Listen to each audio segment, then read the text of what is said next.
All right, so our original video, we were talking about feeling that foot get down and then us rotate around to help us create more power in our throw.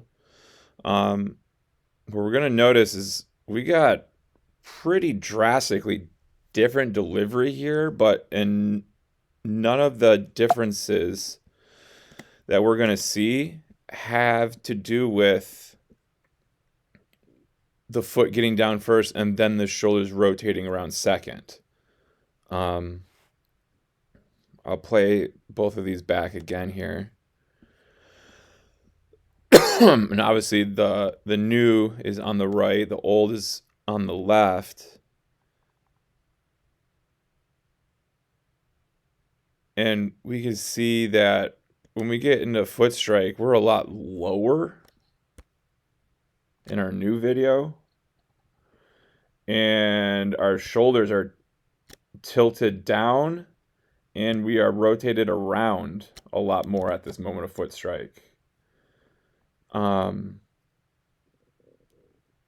We then, as we get into our release, because this elbow is so low, it's now going to have to travel upwards to get to a position where it's at least even with our shoulders. But we can just see how much difference there is between our old and our new, and I'm not quite sure why or how this has occurred. Because then we get to release, and I mean, we're just a balled up thing here, even more than we were before. This is just not a very strong position to try to throw from. It's not an accurate or consistent one either, and that's just explaining why there's so many chaotic misses in that bullpen of yours the other day. This arm slot is just so far lower down. I mean, when we get to the front view, it'd be a little bit easier to see that difference. Not that it was difficult there, but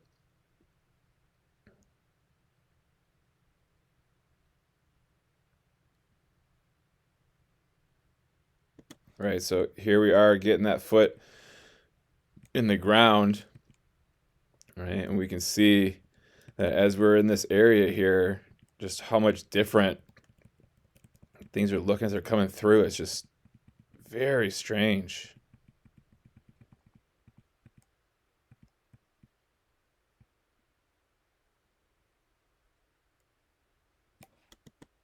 So it's definitely something for you to be looking at, thinking about, studying, and trying to figure out, why is my body doing the things it's doing now?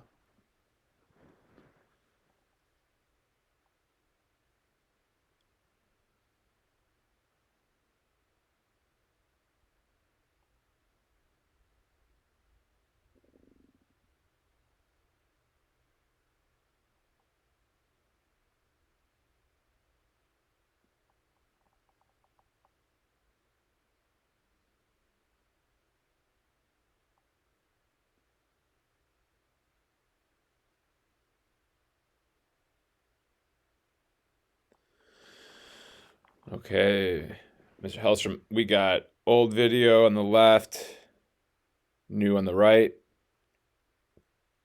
Our biggest thing was making sure that arm is getting into a good position at the moment of foot strike and as we are rotating through. And what we will notice is when we get to ourselves up into that moment of foot strike,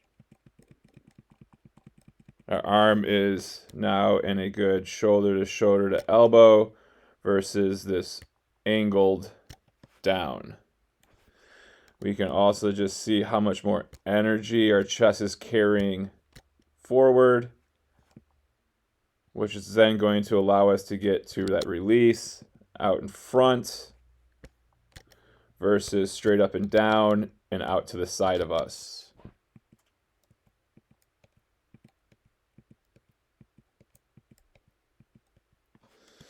It's a very good job there working through our adjustments. Now what we just want to think about is this back leg finish that we had here, really good. This one that you have here, not that it's bad, but we would like to see it turn back into this. But we got so much more energy out in front that your body is just still learning how to keep things balanced at the end. And the way that's going to help is that about right here, we need to start stacking our chest back up tall. So that way our foot doesn't try to get underneath our head here, but our head is more here, so the foot gets underneath it more here. Thinking about or talking to or looking at Shandon in the drills that he's been doing is something that you can start to think about doing next to help you control this extra energy at the end of your throw.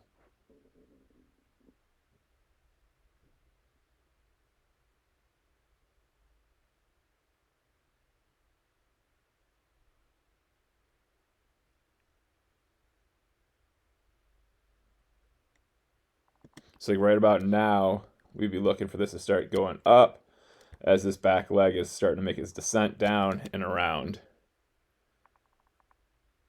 Right, and we got that good finish on that one with the hips and the back leg coming around.